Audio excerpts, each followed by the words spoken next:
Not a bad way to start a Wednesday evening. Yeah. With a little bit of drumming. Freezing, For you, a little bit more drumming. Yeah. We were talking a little bit. I asked you if you were available for the lesson. Yeah.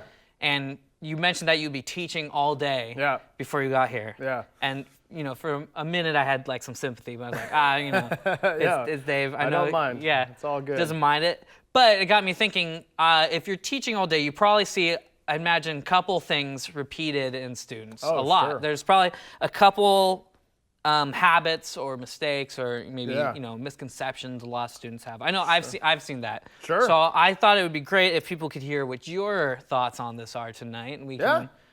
I think the number one thing that I see in people, really across all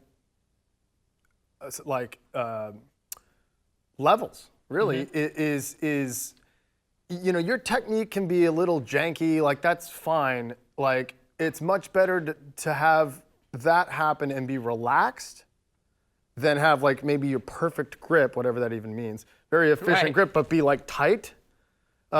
Being super loose and relaxed and letting the rebound and the energy of everything do all the work for you is paramount. That's the most important thing you can have working for you when you're playing the drums instead of against you. Right. If you're tight and tense, like if I'm tensing up right now, you pick up on that subconsciously or consciously.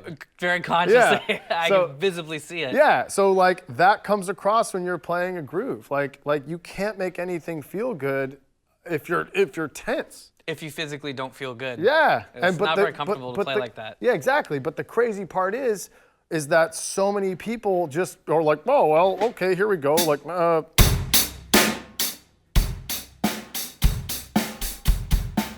they go, oh, I can play drums, this is easy. And then they don't think about any of this stuff. And then 10 years later, they're like, and they don't even know that they're that tense. Right. So getting someone to go, oh, wow, like that's what I do all day with people, regardless if it's someone who's super famous or someone who's just getting started. Like, so many people have no idea how tense they are. So if, for people watching, obviously we can't watch everyone right now. What would you have someone do who came and played like that for a lesson? If I came and sat down, I death gripped my sticks, veins popped out on my forearms, and I started playing a beat. What would you have me do? What would you first have me do? Yeah. Breathe. A lot of people don't understand how to breathe. Right. Through the barrage of daily life, you get stressed out, you're stuck in traffic, you get a bunch of drama with your job or your family life or whatever, you get stressed out and you just forget how to breathe. Your breathing gets really shallow. And if you can't take a full deep breath, you're never going to be able to physically relax. So meditation is huge, yoga is huge.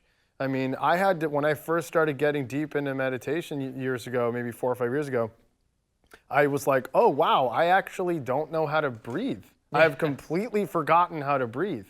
Interesting. My breathing was so shallow. So I had to relearn how to breathe. And it took me a few days of sitting there going like,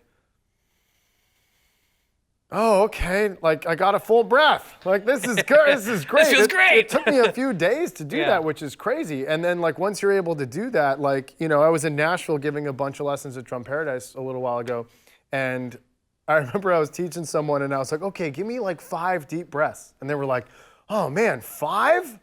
And I was like, oh God, this is gonna be really bad, because it seemed like a lot. Right. So just starting off breathing deeply, and then your blood's oxygenated, and it does a lot of good for your body. Right. You get some endorphins going, and you go, oh man, okay, I'm actually, because people don't know that they're tense or that they're holding their breath. So other things I'll do is I'll hold people's legs up or their arms up, and I'll be like, let me hold your leg. And they're like, I am. And I'm like, no, you're not. And then they're like, oh, and same thing with their arms. So like, it's just getting someone to actually be like fully relaxed, even if they're like this, and then you go, okay, now feel like that, but then sit up straight. Right. So that's where everything starts. And it's hard because you're hitting things. Right. So it's hard because people go, how am I gonna control this? But if you're just like punching everything all the time, it's never gonna feel good. So, like I said, even if your grip isn't like perfect, just being super relaxed and just like, you know, not being so angular and jagged, just like.